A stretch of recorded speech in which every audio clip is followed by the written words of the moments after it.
for clarity. Good, You know, okay. even if- I was even gonna if it's not. introduce you, but why don't you introduce yourself? Oh, except I do wanna say one thing. Sure, no, that's probably what you would give the name more. Hi, guys. As you know, it's Eco Justice July. I know, it's very exciting. And I want to mention that this particular forum, we owe a debt of gratitude to Peter Festa, who really worked hard to get this happen. And I'm very disappointed that we don't have more people because it's a fabulous topic. But we're gonna film it and we'll post it. And the lazy ones, the ones who couldn't make it tonight, will watch it on film. And it is now my pleasure to introduce Terry Eichel from the Interreligious Eco Justice Network. I always do the alphabet, but I always forget what it stands for. We are very privileged. This is a gal who really knows her stuff. All right. Thank you. Thank you so much. It is lovely to be here. Obviously, this topic is energy efficiency. So the Interreligious, sorry, crap, I'm stuck in my throat. Interreligious Eco Justice Network was founded about in the late 90s. And we're really founded to help religious communities, inspire religious communities to respond to environmental crises. And at that point, we were working on the power plants down in Bridgeport, New Haven. There was one in Middletown, Durham. And this year, so we've been working on air pollution, climate change. And this, in 2023, we really decided to look at how climate change, well, obviously focusing on climate change, but how it also interacts with other areas of need and injustice in people's lives. And energy efficiency is one of the focuses, and food justice is the other. And so I wanted to just, we're very fortunate. We've got Devin Williamson from Eversource Energize Connecticut. We've got Heather Stokes from Home Comfort Practice. So they're going to be able to talk a lot about the state experiences and programs with energy efficiency. But I wanted to highlight some of the reasons why we need to do this stuff as a faith community, because what I have found is that religious communities are already responding to environmental crises. We respond to disasters, we respond to illness, we respond to need and poverty and lack of access to food. So we're already responding to environmental crises, but the idea of doing it from an environmental standpoint is to respond at the starting point rather than the end point. So my first little slide is, energy justice, yes, okay. So energy justice, lower income houses have an energy burden that is 3 times higher than higher income households. Lower income households are less likely to be energy efficient. And, oh, thanks, yeah, that's actually much better, I don't want to do that, thank you, that's 1,000 times better. And energy burden forces people to choose between paying energy bills and buying food or medicine. And I have experienced this numerous times talking to people in Connecticut who are living in lower income housing. They just don't have energy efficient housing. I remember talking to this one woman in Waterbury years ago who was paying she had to pay for her utilities. Somehow this substandard housing, the heat was only on the top floor, and there wasn't really a heat source in the bottom floor, so in the winter, they tried to turn the heat up to make it hot through the whole apartment. The upstairs where the bedrooms were was boiling, the downstairs where they did most of their living was freezing, and they were paying like an enormous amount each month. And so, obviously that's not the status with lots of lower income housing, but for me that really highlighted what it looks like for people that are struggling. Energy usage in Connecticut. Now, I will say this is actually, this data is a little bit old, so Devin may have much more updated numbers. However, a typical home uses 30% more energy than an energy efficient one. And again, in 2020, we used more energy than we did in 2019. And that coincided with an increase in days over 90 degrees, which makes sense when you consider that people spend about 30% more on electricity in the summer than the winter, which is interesting because people think about utility costs going up in the winter because it gets cold, but actually, they wind up trying to stay cool. And as you know, this summer, we're breaking records left and right in terms of temperatures here in the US, globally. The heat index in Iran a few days ago was 156 degrees. That's a heat index is a combination of humidity and temperature. The water temperature off the Florida Keys was in the 90s, which is unheard of. So, when these things converge, this is where you see real disasters. And this actually, I know the electricity bill in Connecticut is higher than in other states. I'm not 100% sure, but it's definitely higher. Air pollution. So this is another reason that we really focus on this. Connecticut has some of the worst air quality apparently in the country. And that is from pollution from power plants, heavy industry, and transportation. This causes ground level ozone. And when it's a precursor to smog, when the pollution emissions get hot and humid, that's when you see this ground level air quality. And I mean, this was not actually but the wildfires in Canada that caused that terrible air quality, to me, that was a little bit like a prequel or whatnot of what really bad air quality looks like. There are other parts in the US that deal with that level of air quality all the time. We're fortunate, we haven't had that as much, but cities deal with that level of ground ozone much more frequently. It's linked to increased asthma, increased infections, lung problems, death in elderly folks, very young. There are more heart attacks and stroke, and our entire state is in non-attainment for air quality by the federal government. And again, back when we started this, I remember there was a story in the paper in the late 90s. I was in graduate school, and there was a young girl who was like 9 or 10, and it was the summer, she was having an asthma attack. So she went outside, it was late at night, like 2 a.m., to try and catch her breath because they didn't have air conditioning and she just couldn't breathe. And she got hit in the shoulder by gunfire from like a drive-by, exactly. And she recovered. I mean, she was obviously physically fine. The emotional and mental and physical trauma of being shot on the stoop of your house, I'm sure stayed with her. But to me, that again highlighted how these things intersect. That this poor child had asthma. She was living in Hartford. Air quality is very poor. They have more polluting facilities in cities like Hartford and Bridgeport and Haven. And so it all combines, and this poor kid got caught, with multiple, obviously, medical issues. Climate change in 2022. I actually have a whole flyer with more data on this, but it cost $165 billion in damages, including 18 storms that were over $1 billion each. And I'm sure you've read in the news that insurance companies are starting to refuse to insure homes in Florida and California. 3.4 million people had to leave their homes, which is a huge number. And there were 5 1,000-year rain events, which is like just astonishing. And we've seen obviously these crazy rain events that we've just had. And the drought caused Nevada's Lake Mead to drop to 26% of its capacity. And you may be following some of the water issues in the Southwest that are getting so extreme. And it's a combination of climate change and also, I don't know if you realize this, but apparently we contract a lot of the water in that area to Saudi Arabia to grow alfalfa for their crops. So, it's a combination of things. Oh, so actually I wanted to say one thing about migration. We did a webinar on climate change and migration back in 2022. It's up on our YouTube channel. You should definitely watch it. But one of the things that people don't realize is the migration that happens after extreme weather disasters. After Katrina, 250,000 people moved from New Orleans to Atlanta. And this is where I'm talking about religious communities respond, because that was obviously, if you can imagine 250,000 people moving to a city inside of basically 7 to 10 days. Those kids needed schooling, they arrived with nothing practically, just what was on their backs. They needed medical care, they needed housing, they needed food.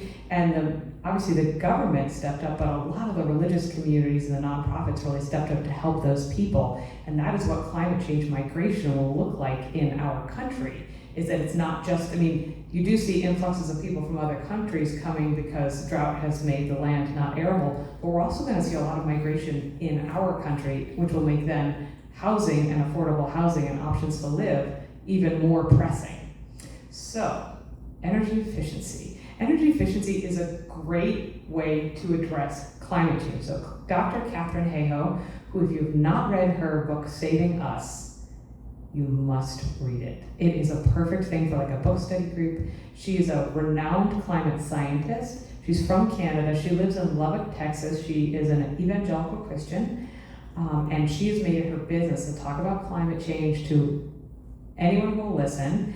And she's written this book that is both very clear on the impacts and the science behind climate change, but also leaves you feeling extremely hopeful about the solutions. And she said that a huge percentage of our greenhouse gas emissions in this country could be addressed and eliminated through energy efficiency alone, which is really amazing. So the federal government has a new program. It's from the Investment, Infrastructure, and Jobs Act, or the Inflation Reduction Act. It's one of those two big bills that came to address climate. And they will be giving out to nonprofits grants of up to $200,000, average grant of about $150,000 for energy efficiency. So they're going to look for energy and cost savings, significant emissions reductions, compelling cost effectiveness, financial need, and they'll be looking for things that align with the Justice 40 initiative. Not every project will need to be in a Justice 40 community, but they're going to be prioritizing that. So what is the Justice 40 initiative? So it's a federal focus on disadvantaged communities in one of the following areas, and you can obviously read that, it's quite long, but it deals with a lot of different environmental issues. And there is a climate and economic justice screening tool on the web, and I believe it's on, it's linked on our website. It includes a lot of cities in Connecticut, Hartford, Bridgeport, Waterbury, Wyndham, and then also portions of cities. And so it's really designed to get to areas where there might be a polluting facility a couple miles around that. You know, it has to meet a couple different standards. So the federal program will be looking to prioritize that. I think they are really trying to flow funding to 40%. 40% of the funding is going to those communities. That's why they're calling Justice 40. So what is covered and who is eligible? So it's going to cover energy efficiency, lighting, insulation, HVAC, roofing, fuel switching, and appliances, and doors and windows. Like, it is very extensive. Stuff that has not normally necessarily been eligible for that level of funding and rebates is going to be eligible. And like I said, this is a grant. You know, it is not a loan, it is a grant. Any nonprofit that is a 501c3, including houses of worship, that owns their own building will be eligible. So this is the application process. There are 3 tiers of participation. There's a prime recipient, a subrecipient, and then partners. And so the prime recipient is going to be a managing nonprofit that will oversee a portfolio of projects. And those projects will be called subrecipients. And so subrecipients will be the nonprofit that owns their building and has the work that needs to be done. So the prime recipients will apply for funding. Their deadline is due August 3rd, and they'll receive and disperse the funding. They'll sort of oversee overall how the projects are moving forward, whereas the subrecipients will put together a project proposal saying, this is what we need to have, this is what we would like to have done, you know, here's the cost savings, here's what we anticipate will, you know, reduce by our greenhouse gas emissions. And then the other way to participate is a partner. And a partner could be basically any entity that is a for-profit or a nonprofit. I just talked to the Connecticut Green Bank, which is our green financing entity here in Connecticut. They signed up as a partner. IRJM is signing up as a partner to assist Connecticut congregations in the application process. And so a church, synagogue, mosque, that would be a subrecipient, and also like a theater, a museum, you know, it's just a nonprofit. So it will be competitive. There's $50 million for this program, and that's federally. And so if you think of that's probably 250 to 300 projects, so that's like spread out. The prime recipient that I am talking to, or the prime recipient applicant that I'm talking to, is Interfaith Power and Light, which is a large national group that does what we do. We're actually the Connecticut affiliate. So I'm hoping if they get accepted, then I can help Connecticut congregations, you know, be part of their portfolio. We've already got like 18 congregations in Connecticut that are really interested. And so I'm very excited. This could make a really huge difference. And it also will hopefully help pave the way for other opportunities like solar and electric vehicle charging stations and other things. Because $150,000 is a lot of money, or 200, yes? Can you go back one slide? I'm trying to convince somebody that this is a good idea. And that slide is. That slide? Would be helpful, Okay. yes. Thank you. Yeah, I mean, what I didn't realize when I make this is that doors and windows are actually also going to be covered, and roofing with insulation, because often, like a lot of times, especially for religious communities, the roofing is a barrier to getting solar, and so that's covered. And again, these are larger projects. They are not looking to give out, this program is not looking to give out $30,000. They're looking to give out average grants of $150,000. The one thing I will say is that the government is going to require a 20% cost share. So if you've got a $150,000 grant, you'd be responsible for another $30,000 to cover. But the rebates incentives that we have through Energize Connecticut will qualify as part of that match, as will volunteer hours. The federal government counts your volunteer hours as $29.11 of value. So I know, isn't that amazing? Yeah. And so I'm going to set up like a job form or something so people can help keep track of their volunteer hours and like submit that and help meet their match that way. So this is actually a good, I'll talk to you a little bit about this. So this is going to be a really good spot for me to hand it off to Devin to talk about the Small Business Energy Advantage program first, because if anyone's interested in the federal program, the SBEA, as it's called, is a great place to start. However, we also have an energy efficiency program where we have, here, let me just go through this. We have $10,000 to give out 10 $1,000 grants to congregations that want to do energy efficiency. So it's specifically for the buildings right now, but we're asking each house of worship that wants to participate to do the SBEA, to hold a home weatherization campaign in their house of worship. We're waiting for funding to be replenished in full, so we're very flexible on that timing. And it also helps spread the word about energy efficiency with some sort of event with some congregations in your area. Could be virtual, could be in person.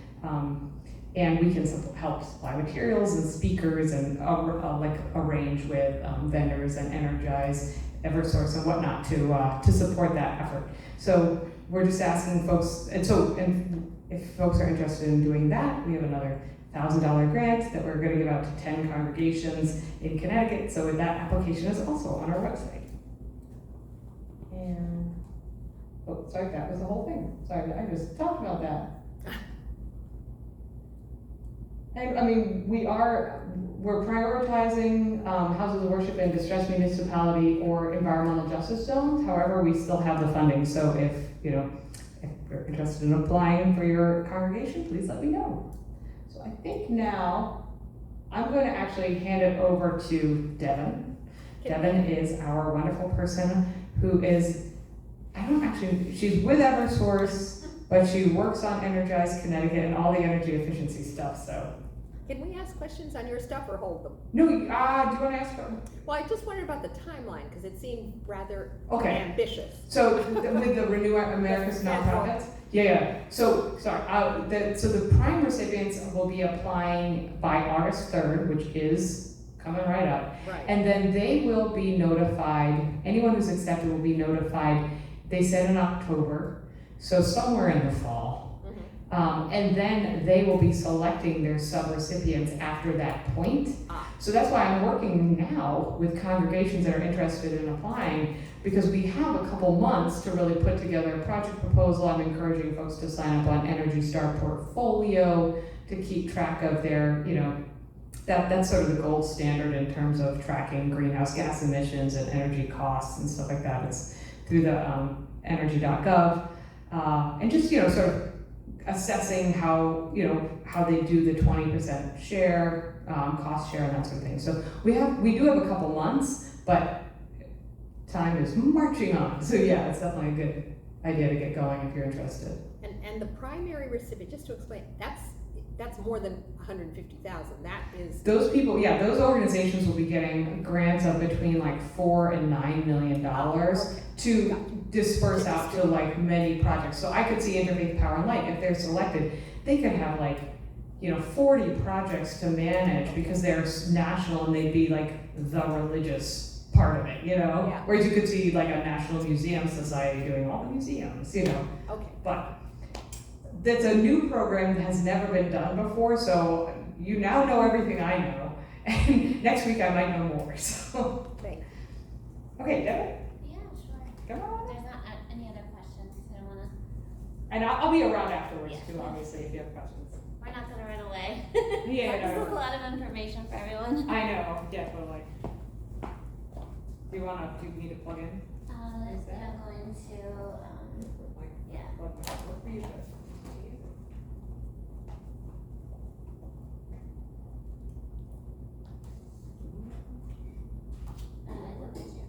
It is, does it work for you? Okay. Thank you, appreciate that. Sure. Hey, Terry, Yes. whoop, that's what I was worried. Open your screen. Did it go away? Sorry. Oh. Okay, take a technology break, everybody. No worries, no worries. We'll get there. One way to disconnect, I was gonna ask her to disconnect. Well, I would say we are extremely fortunate in Connecticut to have really great energy efficiency programs. Now, are you still set up? I, as the Connecticut Interfaith Power and Light affiliate, I went to a conference in DC with the other state affiliates, and some of those states are just grinding it out. They're teaching people how to do weatherization audits and stuff like that. They have teams of volunteers. We have professionals, we have a whole workforce, we've got rebates and incentives to help cover the costs, so we are extremely lucky in that regard, yes. What kind of projects would a church like this be looking For the federal program? at? Yes. So I would think, obviously lighting is an easy one, but that's not gonna get you all the way there, obviously. So a lot of folks are looking at heat pumps, they're looking at, I think there's a church in Hartford that has a soup kitchen, they're looking at appliances, energy efficient appliances, because they use that soup kitchen 6 hours a day, almost every single day, I think. And so, but also roofing with insulation, doors and windows, like you can really put together a pretty comprehensive project if you're, feeling ambitious, And some people may do the energy efficient, the small business and say, this is great, this is all we really need right now, The federal program will obviously be a lot more work to put together and get through and that sort of thing, but like there's one church in Hartford that I was talking to, they actually built a church, but their old church is this old cinder block building with no insulation. It's basically a first floor, it's not even as big as this room, it's super small. It's a first floor with a basement, and their heat source is forced air, there are a couple air conditioners, I mean, it literally needs everything, so they're like a really good, and they're renting it out to another little church. So they're looking at like, the buffet, like everything they can do. Better late than never, Yep, no worries. and your screen should come up right now. Alright. Right. You have the presentation, and we're good to go. I have to start telling jokes. No, go back.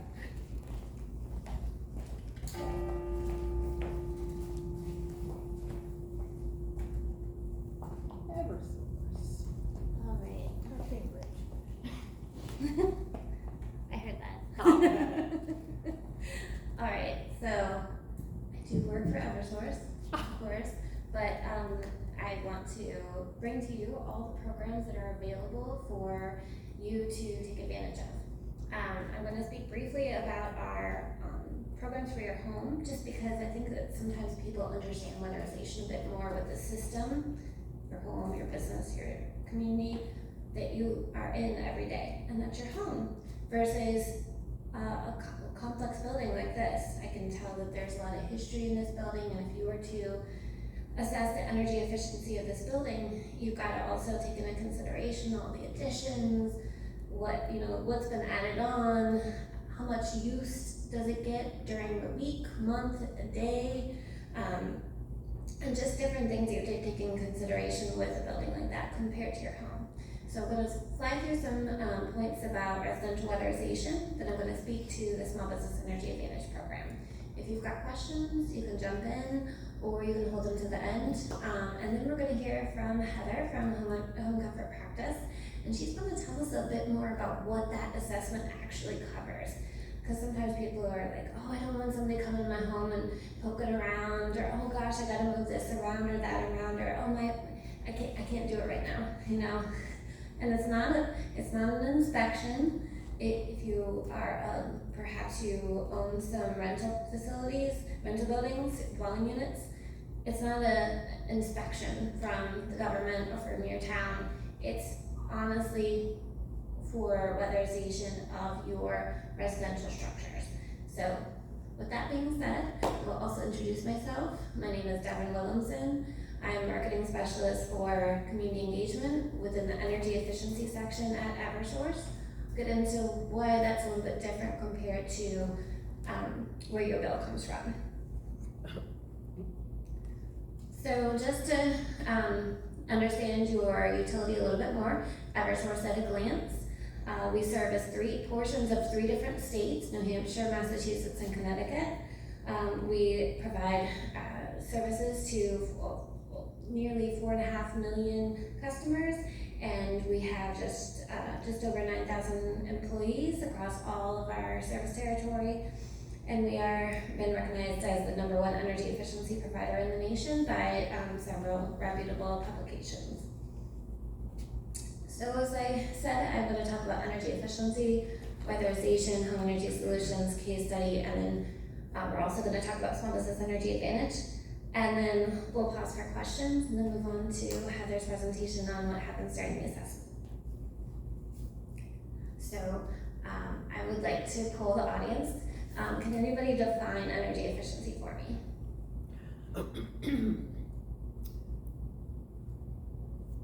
Using the smallest amount of energy to keep your home warm and cool. That's very good. Yep.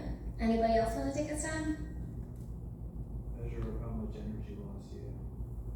It's good too. So sometimes people also get energy efficiency confused with energy conservation, which is just not using any energy. And then energy efficiency is about making your home, and building on the 2 points from the gentleman in the audience, making your home or business or community run smarter on the energy that you are consuming, and thus reducing how much energy you're spending. So of course, it helps to reduce energy use and therefore save you money.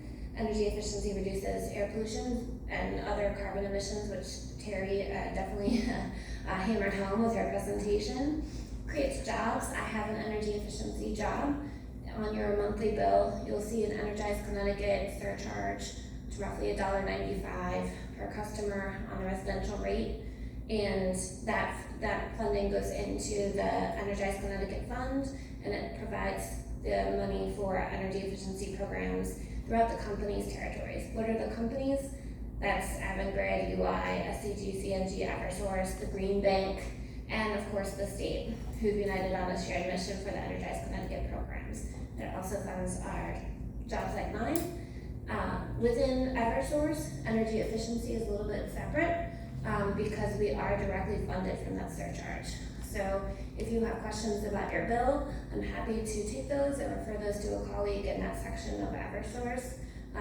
But I really can't get into billing. That's just a completely different arm compared to energy efficiency. Devin, you'll be glad to know we had a forum on the bill part of it.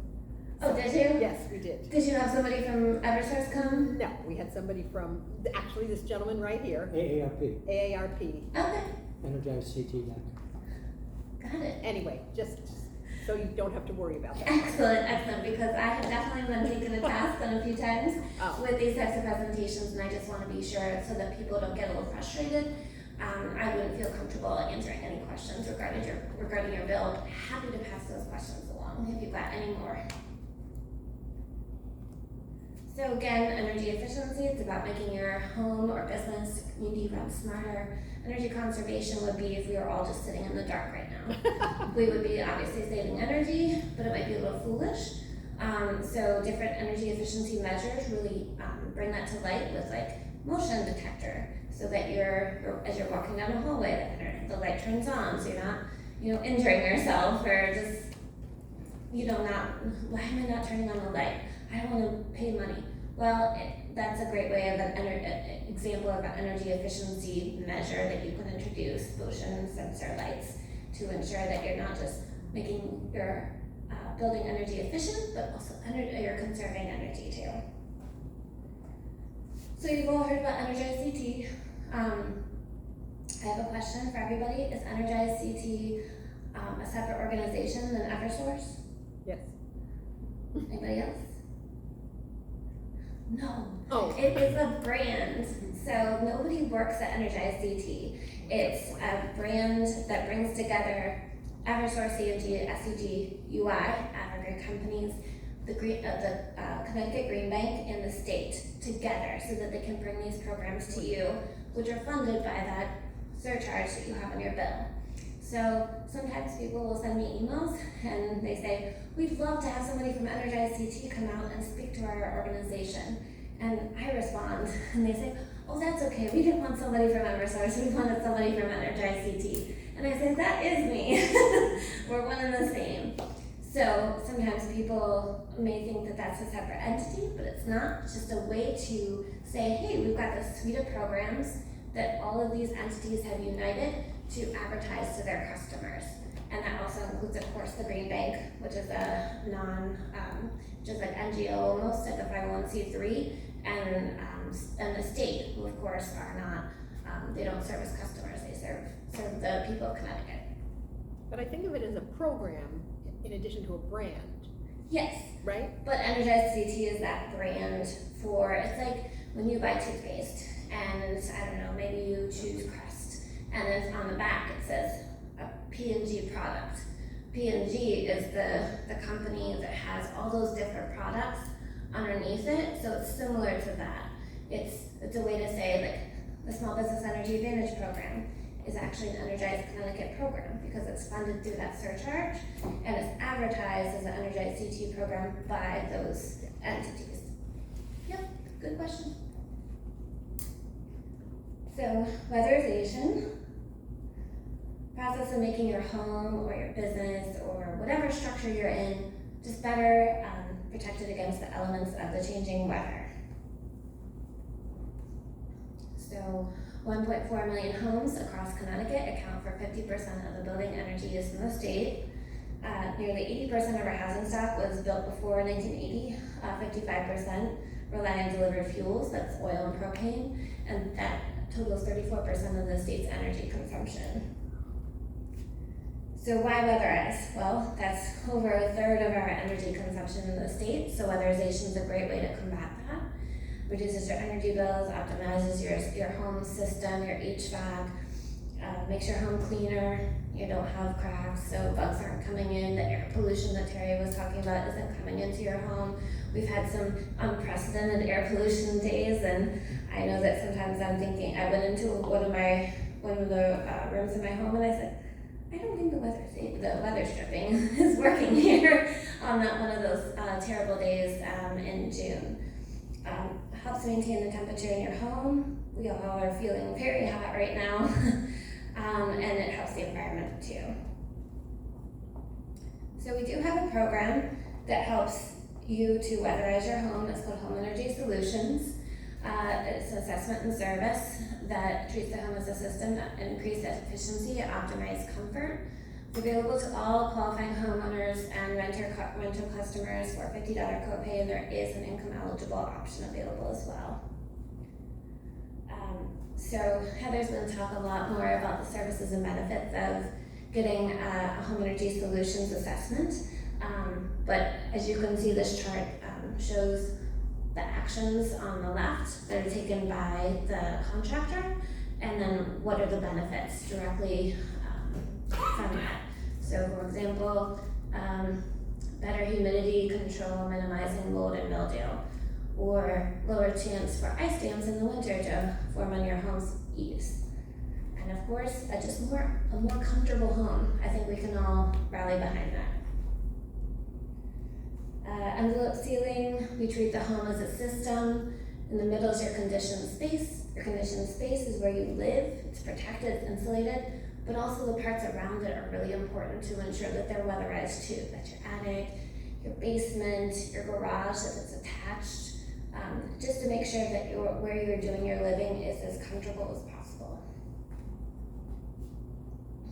So technicians that are certified, like Home Comfort Practice, come to your home, they make on-the-spot energy improvements and recommend further opportunities to save. We have a ton of rebate programs that are available to our customers.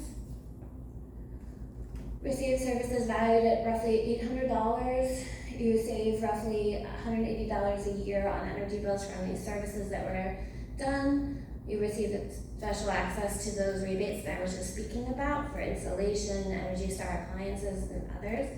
And you may be eligible for a rebate of up to 75% off your approved installation project. We also have something called the DOE Home Energy Score. So if you've ever purchased a car and they've got the miles per gallon right on the window so that you know that you're not purchasing something that's gonna get 1 mile per gallon. Nobody wants to buy that. And you can really see where's my home rating? And it's not meant to be judgmental. This is just literally an assessment of where your home is at. And then it provides repair now, so actions you should take like right away versus those that you can put off later. So for this home, it's rated at about a 7. I think it's in West Hartford. This is an example. And they said, I believe, insulate the attic was like one of the top things that they should do. But they can also, is swap out an appliance that's working just fine now, but later on with an Energy Star label, just because that appliance was probably selected as being an energy hog in their home. So beyond the Home Energy Solutions assessment, there's Energy Star appliances, lighting appliances, and more. Product service independently certified. You know what you're going to be paying if you bring that appliance into your home, so that you're not buying a television. Maybe you get a really good deal on it, but it turns out you're going to be paying, a lot more for that addition to your home.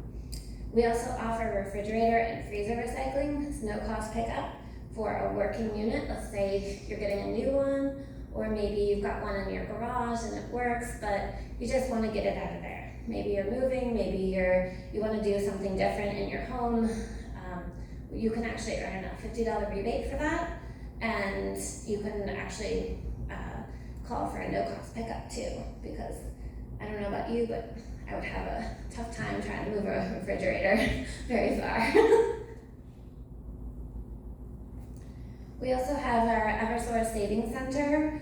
I can provide that link. It's kind of long, powered by EFI.org/EversourceCT, and that has a bunch of other opportunities for retail products, instant discounts on smart thermostats, air purifiers, dehumidifiers, and other products. I actually have the rebate chart with me, and if anybody wants to see that, I brought a couple copies. I'm not going to go through this chart. I don't think anybody really wants me to, but this is just some of the different things that you can pick up some different rebates for. Insulation, triple pane windows, heat pump water heaters, tankless water heaters, appliances, dehumidifiers, the refrigerator recycling, air source heat pumps. Everybody's talking about heat pumps lately. So we have pretty heavily discounted rebates here for ground source and air source heat pumps, Wi-Fi enabled thermostats, and we do also have some rebates for some gas products, gas appliances as well, and boiler circulator pumps. We also have financing. Let's say it's recommended that you should do an insulation project, and you know that your home is drafty.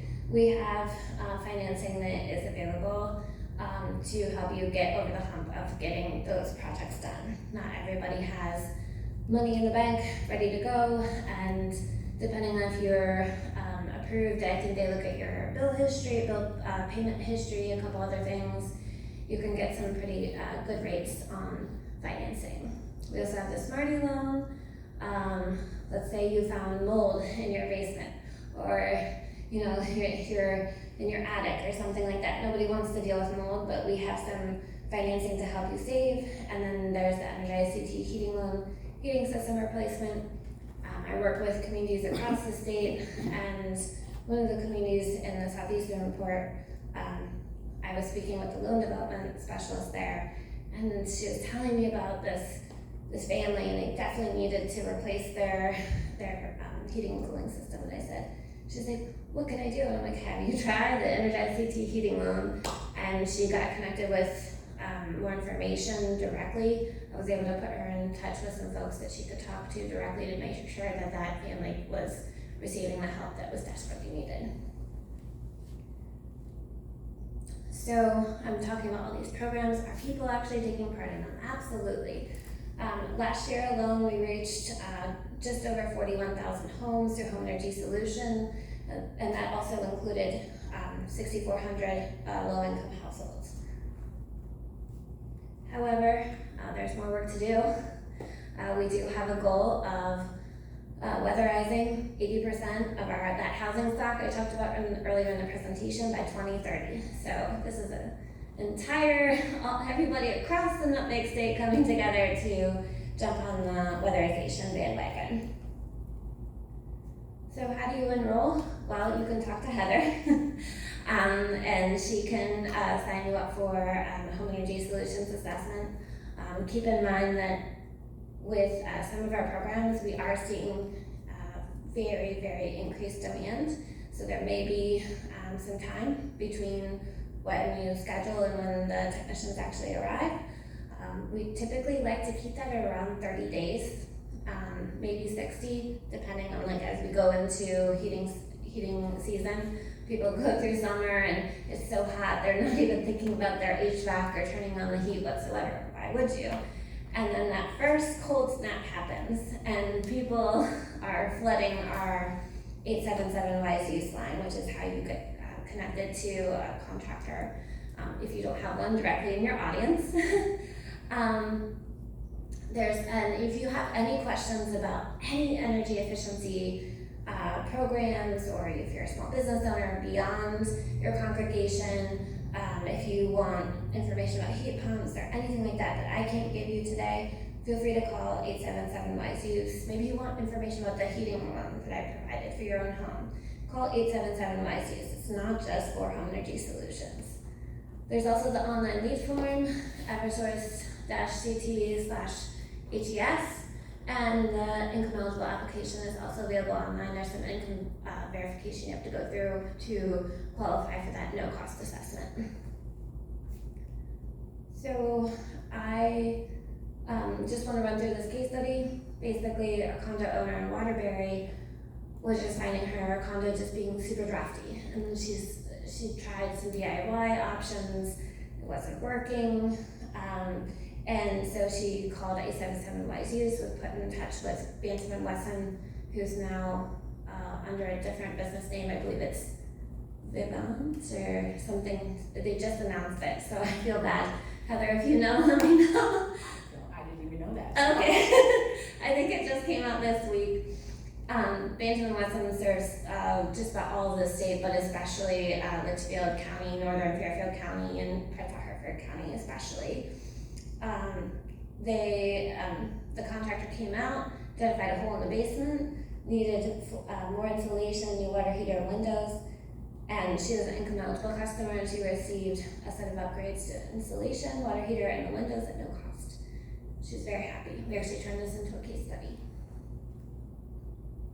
So moving on, away from your home, you are now in the small business you own, you are in your congregation, you are wherever you are in a structure that is using less than 1 million kilowatt hours per year across your entire footprint.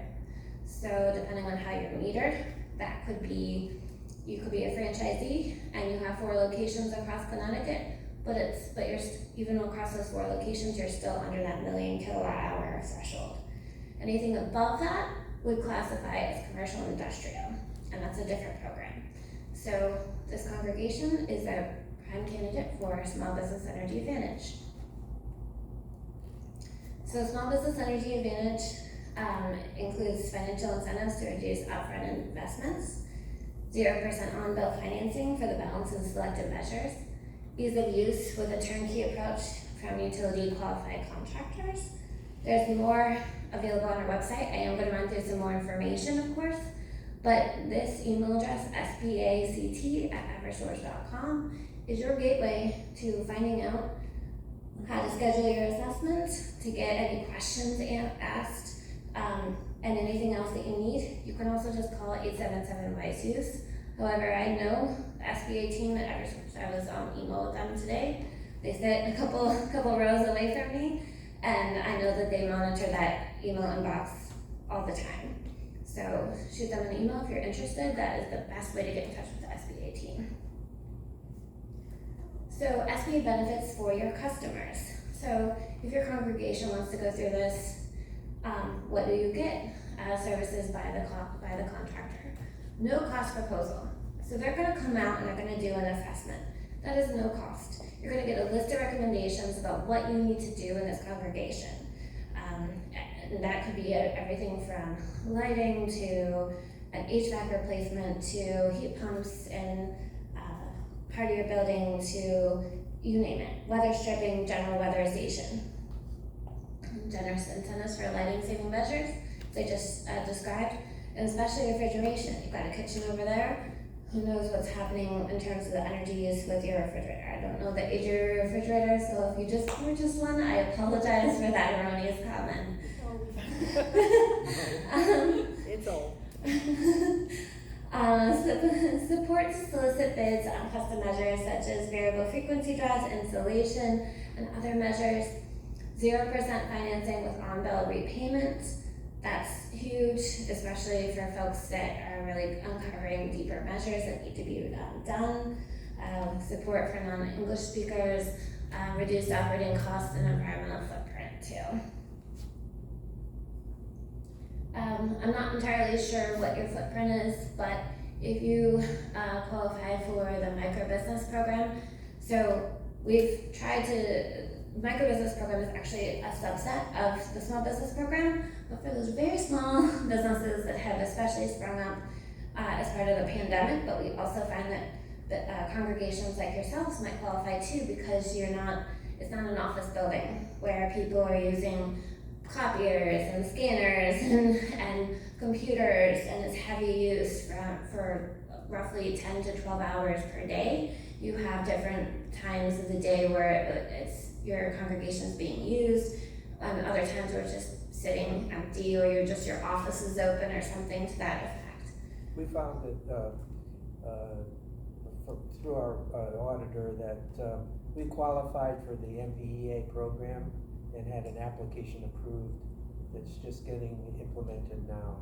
So Oh, we're for now the very- microbusiness program? Yeah. Wonderful, so you're already ahead of the curve. Our success story.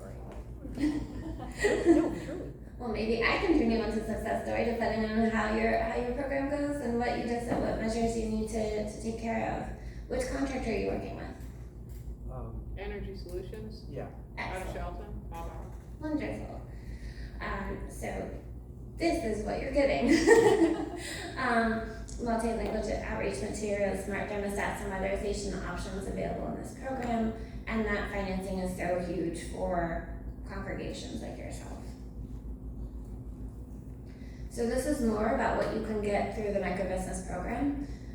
Advanced thermostats, carbon dioxide controls, kitchen hood controls, the refrigeration, depending on what sort of things you need to refrigerate for your congregation, and lunchtime and other fellowship times, steam trap, windows, clothes washers and dryers. I don't know, some congregations actually do have that, and other organizations, HVAC, heat recovery, etc.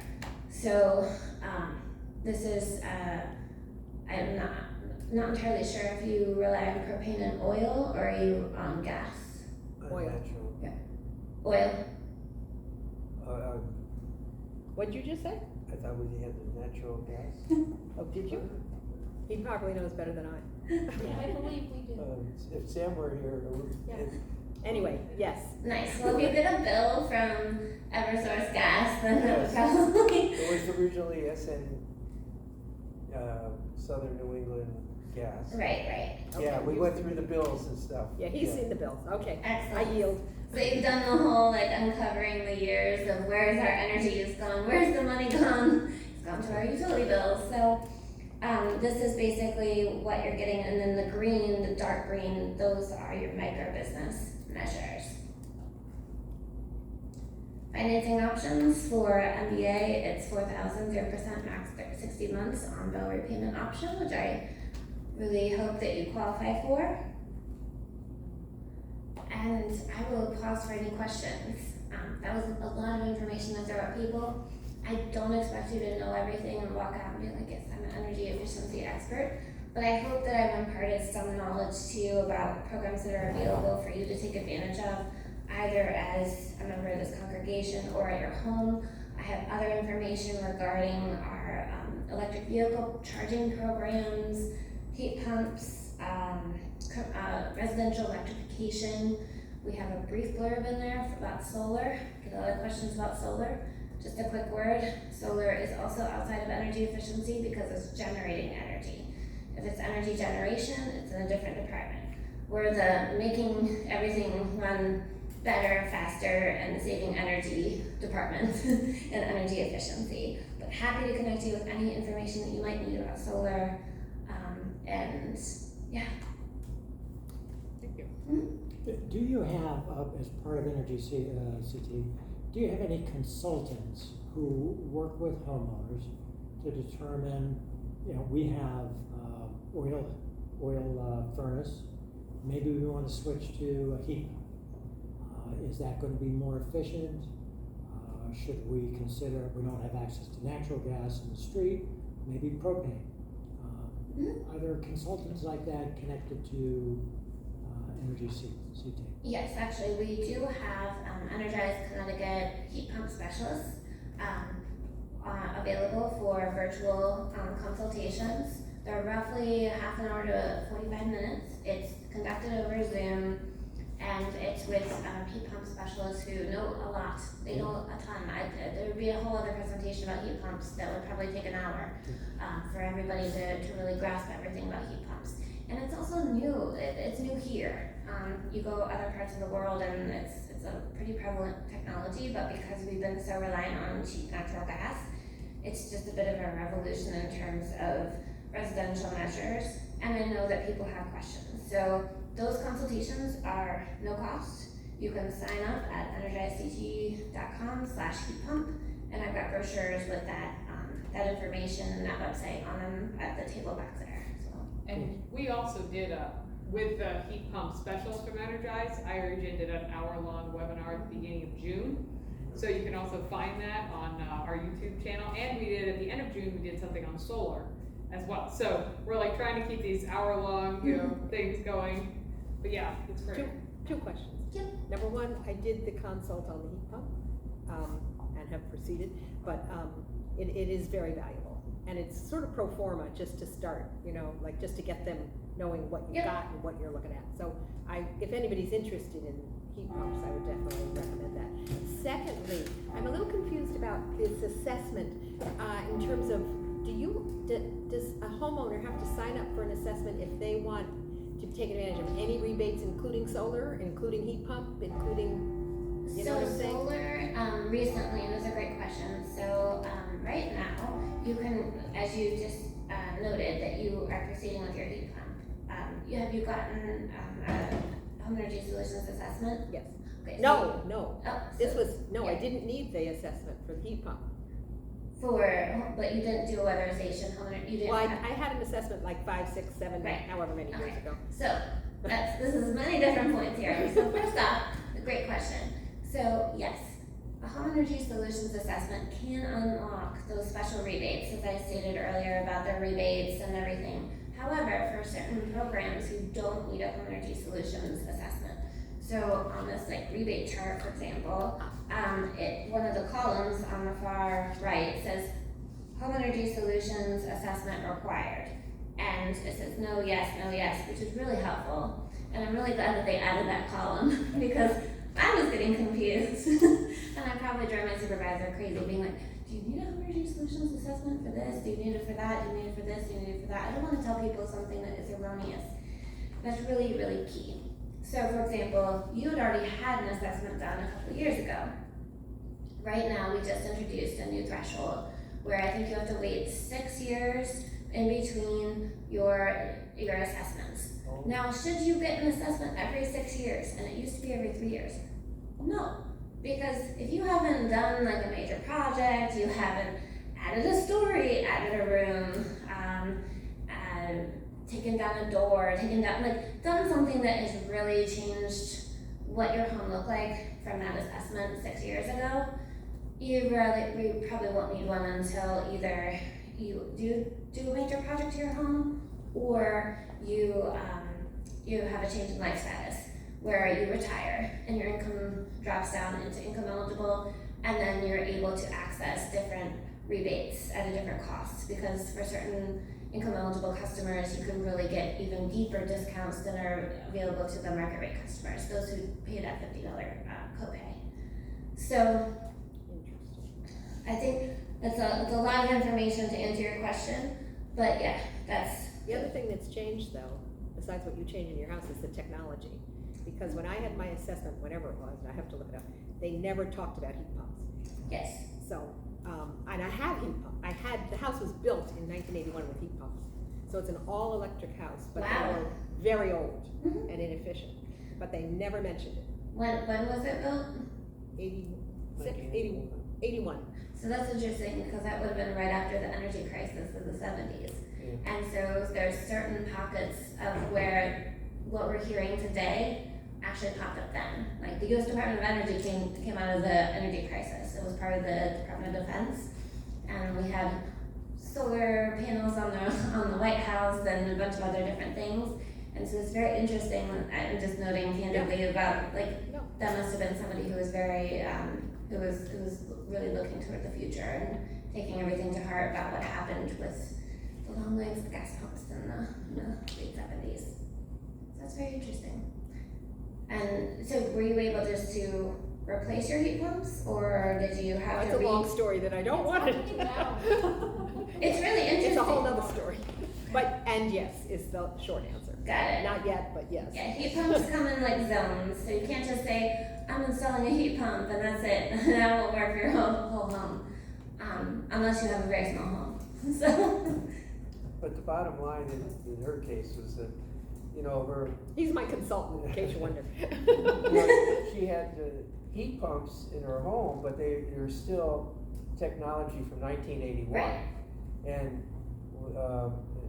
it was nice to find out that all of the rebates apply in her case for getting new high efficiency state-of-the-art heat pumps in her house, even though she had heat pumps in the first place, but due to their age, she was still eligible for the rebates on new heat pumps. Yep, exactly. And also, were your heat pumps, the original heat pumps, still working?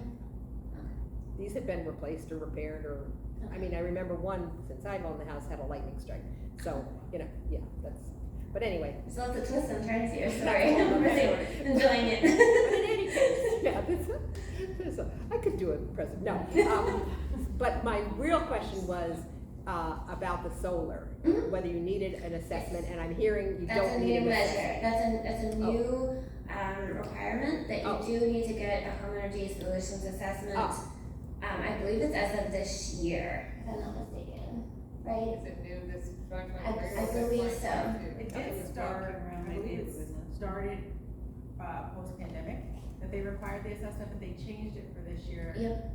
I believe for houses built before maybe 1980, don't hold me to the date. Yeah, it's like there's like it like became like more enforced, and then it had the year So if your house requirement. was built after a certain time, you don't need it, but if it was built before, and I wanna say it's 1980, I can find out for sure a little later. then you would need the assessment. Gotcha. And that's also because when you, in addition to many different things, you wouldn't wanna put solar on top of, like typically homeowners are gonna do rooftop solar. You don't wanna put solar panels on a roof that needs replaced in probably about 10 years would be, it should be more, but you would wanna potentially, you know, put a new roof on and then get solar or just have it together.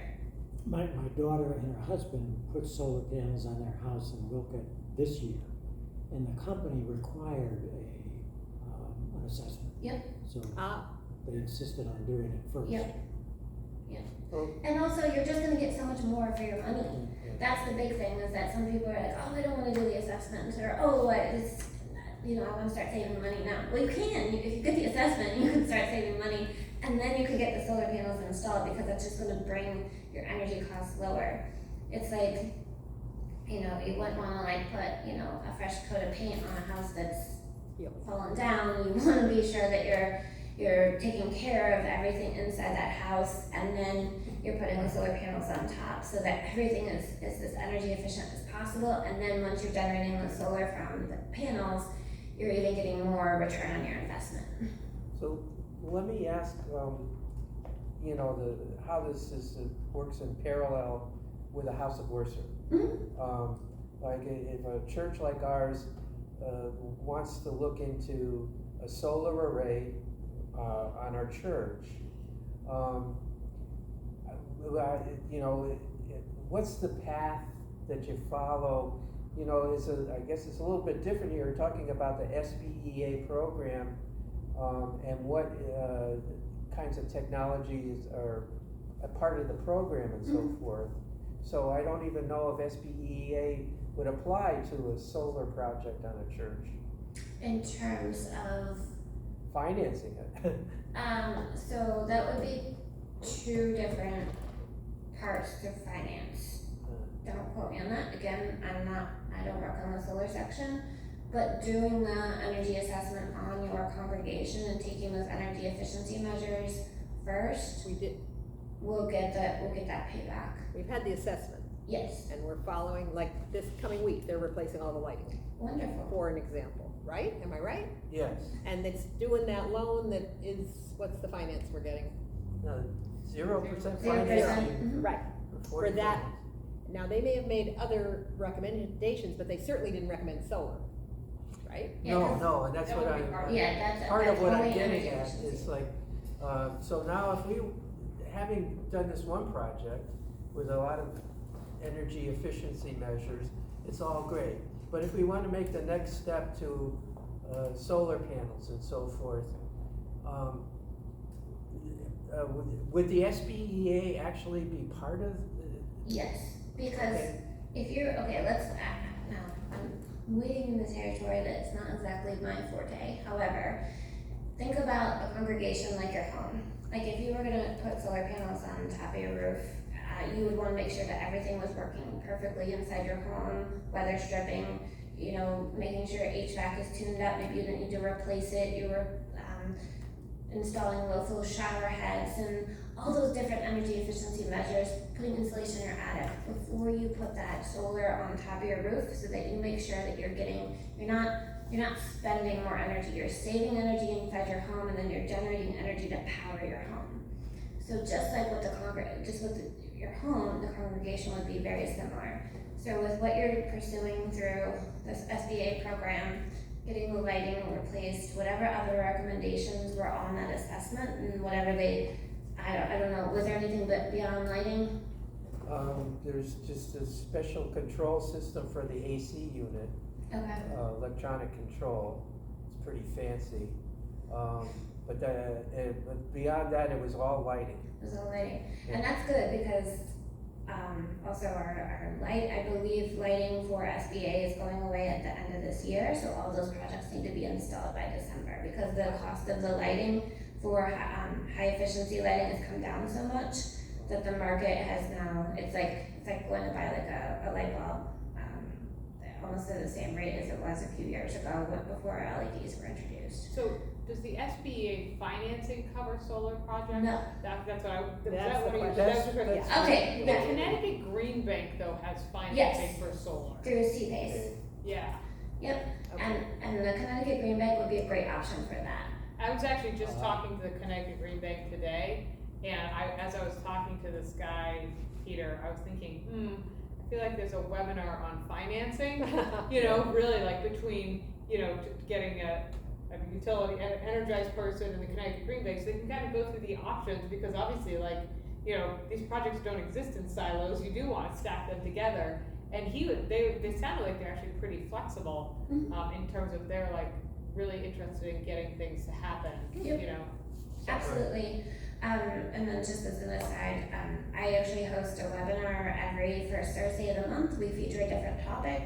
Our 2023 series kicked off with Green Bank 101, and we walked through all the different options that the Green Bank has in terms of their programming, especially with an eye toward financing. So happy to share that link with Terry, and she can share it with the rest of you. And Great. it's a great 101 primer about the Green Bank and what's available. And then we've had other programs on heat pumps. We did Heat Pump 101 with Matt Corona, our heat pump specialist with Energize CT. We also did new construction. So if you're planning new construction projects, residential or commercial, involve us in those programs. Like the sooner, like even if you're building a new home, call us, let us know, because the sooner that we get involved with the design build, just to ensure that energy efficiency measures are part of your new structure, very important. And then we just did one on energy efficiency for municipalities. So if the town of Cheshire wanted to make their town hall more energy efficient or anything like that, we did a program on that, and we've got electric vehicle charging coming up this month on August 3rd, and retail products in September. So are those links on your website? You can, I can actually, Terry, you're on my list, so I can, you can pass along to whoever wants to see it. You could also post it on your website too. Sure. As they come out, we advertise the next webinar and the invitation so the invitation goes out, it contains the link for the preceding webinar, and then those go out about 3 weeks before each webinar. So the electrical charger one is soon, Yes, August 3rd. and how do we link to that one? Terry will, Okay. Terry will post Send it out. Yeah, you can post it on your website if you want. Sure. We can figure something out. Yep. Okay, thank you. So I've been talking for a long time. I've been looking lovingly at my glass of water, and I want Heather to talk a little bit about what happens during an assessment, so I'm gonna turn it over to her. But be sure to grab any materials, and I'll be in the back for any questions. Thank you.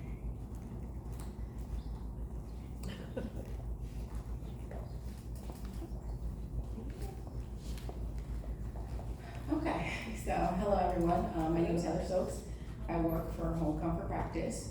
We are a contractor for Energize CT. We have been in the Energize CT program for about 12 years, and I've been with the company for about 10 of those 12 years. So I've been in this energy efficiency world for quite a long time.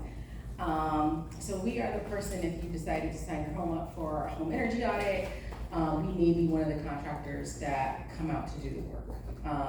So I'll tell you a little bit about the first energy assessment. I won't go a lot into kind of the other measures because those are a little individualized and they by each house, but if you have questions on insulation or windows or HVAC, specifically I'm happy to answer those after or during if you have questions. So once you sign up for the assessment, you get a date, we come out. There's typically 2 technicians that come out to your house. One is a lead technician. He is BPI certified. It's the Building Performance Institute, and they are the ones that certify techs to go in and assess your homes and make the recommendations that we end up giving to you. So they are BPI certified, and then they have a tech 2 or a helper who's trained to do some of the energy efficiency measures, but is not certified. So they will come in. Occasionally, Eversource or Avangrid might send an inspector along with them. It's not because we do bad work, it's just because they want to make sure, one, just to make sure the guys are going through things properly, and to just make sure your home is getting all the benefits of the program that it deserves.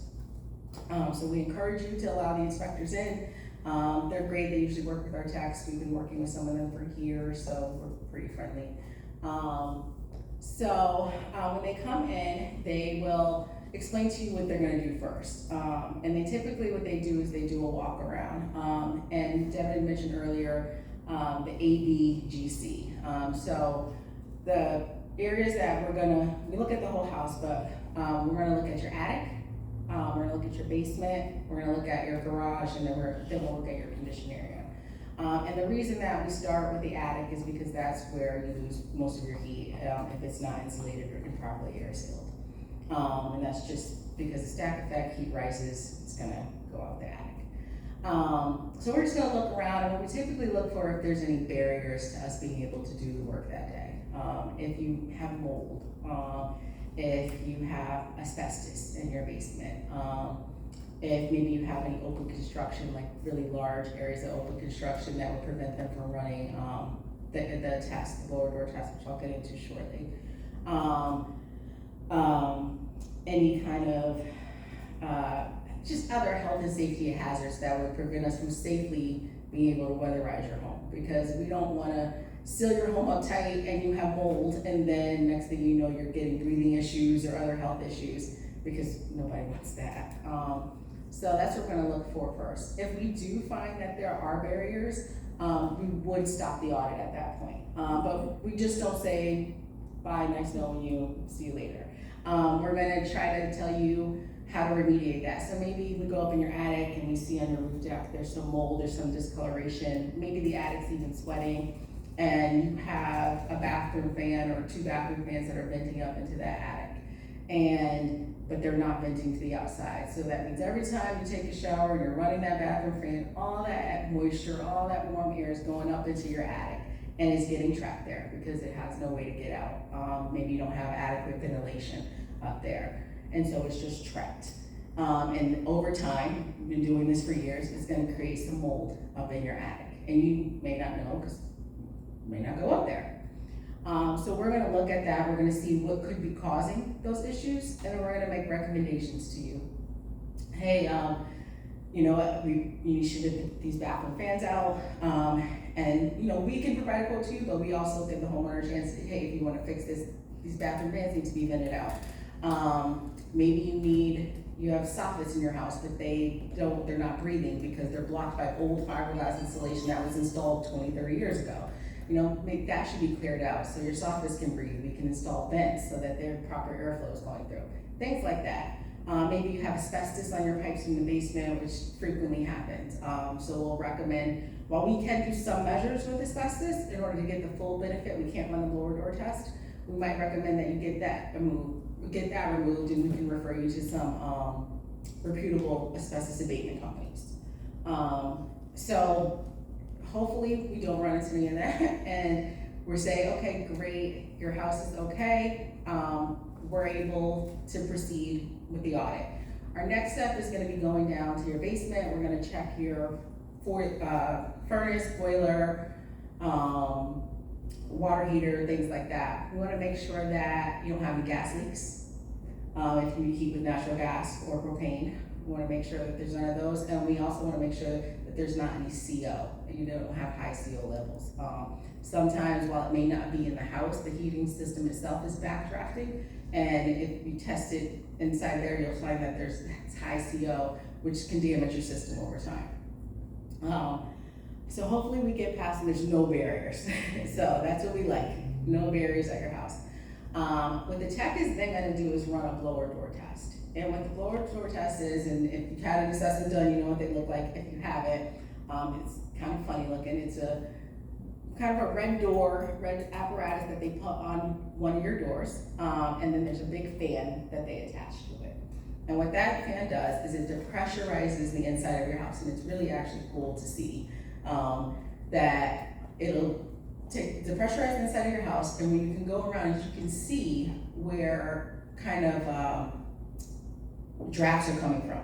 So if you go, you put your hand up, so you say you have an attic, pull down stair or hatch, you go, you put your hand up, you can actually feel all the air drafting from that attic. So you'll know, you know what, either the hatch needs to be insulated or the whole attic may need to be insulated. It's not sufficient enough, because all the air is just coming from there, that's where it's flowing from. So the tech's gonna go around, they're gonna run it, and they're gonna run around that, and they're gonna see where all the drafts are coming from. They're gonna say, I need to seal up here in the attic, I need to seal down here in the basement. You know what, the windows around the window trends are super leaky here, I may need to caulk around this, I may need to do X, Y, and Z.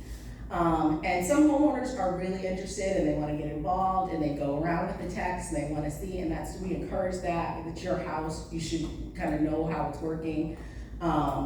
So we love when homeowners do that, but some homeowners are just like, let me know when you're done, that's great. So we're fine with whichever way you wanna handle it. But then, once that's done, then they get to work. And that's when they go in and they start air sealing, and they're in your attic and they're sealing all the top plates and the little wire penetrations that are going through that you wouldn't think so much air is flowing through. But they're up there and they seal all those up. They're in the basement, they're sealing around the rim joists around the exterior of your home. Again, pipe penetrations that might be going through your basement floor that you don't realize heat is seeping down and heating your unheated basement. So they're gonna seal all those areas up. They are also going to do, if you like them and you need them, aerators on your faucet, low flow aerators. They'll replace shower heads for you. They will do door kits and door sweeps. So if you have gaps at the bottom of your doors where air, as you notice, is in the winters flowing in, or a certain area of your house is really hot because all your AC is flowing out in that area, they're gonna put a door sweep on or a door kit on to tighten those doors up, so you're not losing your heat through there. I wanna make sure I'm covering everything that we do there. If you have like a hot water pipe, we'll do up to about 6 feet pipe wrap to kind of wrap the pipes. So the program will cover up to 6 feet of that. We will do, just want to make sure I'm covering everything else on the list. Well, Yes. the last audit that I saw done at a friend's house, they did all of those things, plus they changed out all the light bulbs in the house and added and put in LED light bulbs. It must have been $150 worth of light bulbs. Yes, so I stayed away from light bulbs because unfortunately at the end of 2023, they are leaving the program as well. So if you can, and actually for market rate customers, they actually left at the end of 2022. Yeah, 2021. Was it 2021? Something. It may have They're been, yeah, gone. so, yeah, for market rate, they're actually out of the program, and for income eligible, they're gone at the end of December, unfortunately. But yes, otherwise, that was a big part, we would go out and change all of your incandescent light bulbs to LEDs. So this is all for the $50? This is all for the $50. Or potentially no cost. Or if you qualify, no cost. So they'll do all the sealing. At the end of everything, they're gonna wanna show you what they did, all their hard work. And then they're also gonna sit down with you and they're gonna go over recommendations. So they're gonna talk about perhaps you need more insulation in your attic. Building code, actually I think is now R60, but we insulate to R49. So a lot of times if you have like older fiberglass, or some attics have no insulation, they were never insulated, you're losing a lot of air through there, so you notice the difference huge. So we might recommend insulation. Maybe your windows are older, single pane or single pane with storm windows. We might recommend that you upgrade those windows. Your HVAC system may be older, or it may be less efficient. As you mentioned, maybe you have an oil system, and you might benefit you better to switch over to a heat pump system. Especially if you have central air, and you don't have to do all the ductless mini splits in each room. So we might recommend that, but they're gonna sit down and they're gonna go over everything that they recommend. And it's cool, Energize CT has this awesome tool that we plug everything in, and right then and there, they can kind of show you the savings that you would get from switching over to these vendors. And then for the market rate customers, we can provide you an estimate, but the program also allows you to choose any vendor of your choice that's within our network. There's a great website that you go on, and it has all the contractors listed that are a part of the Energize CT program. And so you can get, I always encourage customers, especially when you're making big purchases like HVAC or a lot of insulation work, to get multiple quotes and kind of see what everyone says. So even my customers, I encourage them, I'm like, get multiple quotes, because that's a big purchase and you have to live with it for a lot of years. So we'll provide you an estimate, and then you can decide which vendors you want to go forward with, which vendors you don't want to go forward with. And yeah, that's pretty much how the assessment would go. Can I give a personal experience with this? Of course. So I rented until we bought a house in Preston, but I've been a lifelong renter. And I got my landlord in London we lived in this weird duplex. It was one of those houses that had been converted, and it was super drafty. And I convinced him to Home Energy Solutions, and he wound up doing all the insulation that was recommended, which I was sort of surprised at, but he did the on-bill financing, so it was no big deal. His fuel bill dropped by half as a result of the insulation. He was ecstatic. So I'm such a huge fan of the Home Energy Solutions, and I think that and honestly also from a faith perspective, helping people become more energy efficient and save money, that's definitely a way that we, interact with justice areas and that sort of thing, so, Yeah, no, thank you, Terry. But yeah, it's a great thing. From what I've seen, after 10 years of doing this, getting a call, for me, the highlight is getting a call, customer being my house feels so much better. My bill is lower. I don't have to turn my thermostat up constantly. I had one customer who's hilarious. He's like, I've had it at 62 all day. My wife hasn't complained once. I was like, I'm like, good for you. I love this.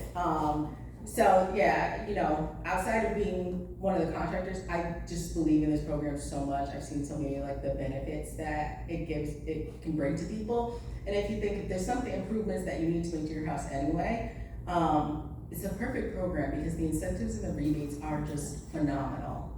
When I look at customers, a $10,000 project and you may only have to pay $2,500 out of pocket. Yeah. It's kind of like a no-brainer to a lot of people. But yeah, any other questions? Well, the folks were talking before about how popular the program is right now, and how the lead time can be a few weeks to get someone at your house, especially later in the year. I was just curious to know how the lead time is for your company right now. So right now, if you qualify for the Home Energy Solutions Market Rate Program, our lead time is about, I'd say, 3 to 4 weeks. It also depends if you're flexible or not. So those barriers I talked about, we run into them often. So sometimes the same day or the night before we'll get a call, or the same day a job will fall out. So we'll say, hey, we have a tech in the area, they could be the area available today, and people can get it moved up. For the income eligible program, for our company, our funding is exhausted for the year. We're a larger company in the program, so we used a lot of our funding pretty quickly. We have a large base of customers. So we are actually not being able to book income eligible customers until next year, 2024. But I know there are other great contractors in the program that would be able to take some this year. Yeah, they're definitely, it kind of depends on the vendor, and actually, can I make a plug for advocacy? Yeah. So, one of the things that happened in this legislative session was there was a bill to add $20 million to the energy efficiency funding. The energy efficiency fund was rated, I think in 2017 or 2018, to the tune of about $150 million to pay for the general budget, and it was never put back. So when we were going for this 20 million, it was just a fraction of what was taken. And it was done, and we were trying to do it, and when I say we, I mean the advocates, were really pushing for this because we know there's money coming in from the Inflation Reduction Act, but we wanted this $20 million to tide it over so we wouldn't see vendors running out of funds, that we would be able to keep the energy efficiency programs moving at the same rate. However, the bill died in appropriations, and then we tried to get it added to the budget and it didn't happen. So this is where you will hear from me asking for you to advocate for different environmental things, and it's, I hope that you're able to do it, because it really does make a difference. And even in the last days of the session where the air quality was so bad, we just were having real trouble trying to convince, the leadership that climate change was something they really had to address. It just somehow didn't make it up to the top of the priority list. So, so hopefully we'll be able to really push and talk about energy efficiency as a critical. I mean, it helps people. It helps people and congregations with their bills. It helps everyone be more comfortable, which I really feel like, I always think about that family in Waterbury with the crazy heat. I was like, how are you effective in work and school if you can't sleep because it's boiling hot in your bedroom, So stuff like that. And it also creates lots of green jobs in our state. You can't outsource, this type of thing. So it really creates a green economy. Advocacy is super important. Thank you, Terry. Any other questions? Cool. Thank you for having me. We're about at 8:30, so thank you so much, everyone.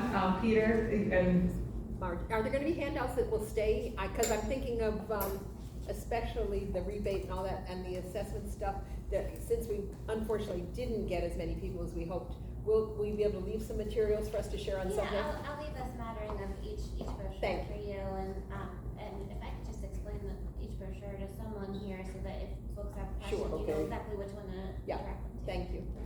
thank you guys. Thank you, Terry. Thank you. Oh, refreshments? Oh yeah, please eat something. Take a Lots piece of of- cake. Lots of food. This is online. All right. Thank you, Peter. You're welcome. Thank you.